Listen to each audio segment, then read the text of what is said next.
to share a little bit about what is happening with Beautycounter, because I feel like there's so many rumors flying. I am very grateful that I have a lot of leaders that are very transparent and explain everything.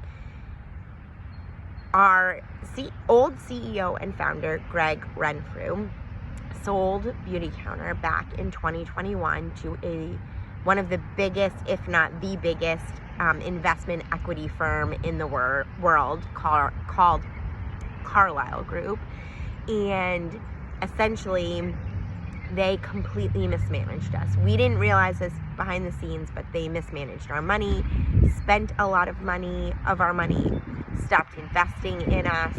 So essentially, the company was in insane debt, being taken over by a bank, and they had fired our CEO and founder back in 2022, which we didn't know.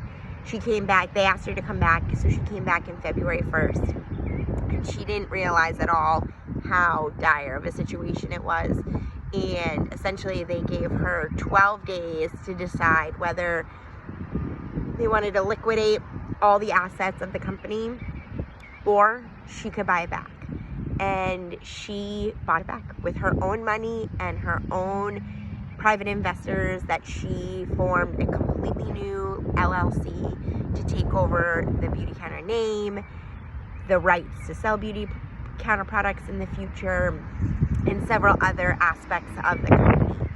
So she wanted, once the transaction went through, she thought she was going to be able to work around the clock legally and get everything up and running by May 1st. But in actuality, there's just a lot behind the scenes that just aren't working well right now. We were having a lot of tech issues.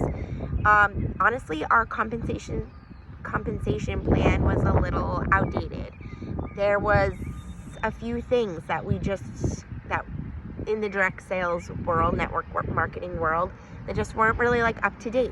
So they are literally picking apart the pieces of the company, looking at everything, and realize that they need to do it right for you guys, for us as brand advocates across the board. They need to take time to get it right. And so with that, they decided they needed 6 months. So that's why they're putting a pause on it for 6 months. It will come back. The products will be back. Maybe not every product, because I'm sure that they're looking at the amount of products that we have, what's selling well, what's not selling well. But it's all good things. It's just good things take time. And so it is really hard. It's very hard to hear the news that we're going to be closed for 6 months. But I have so much hope and optimism and fire and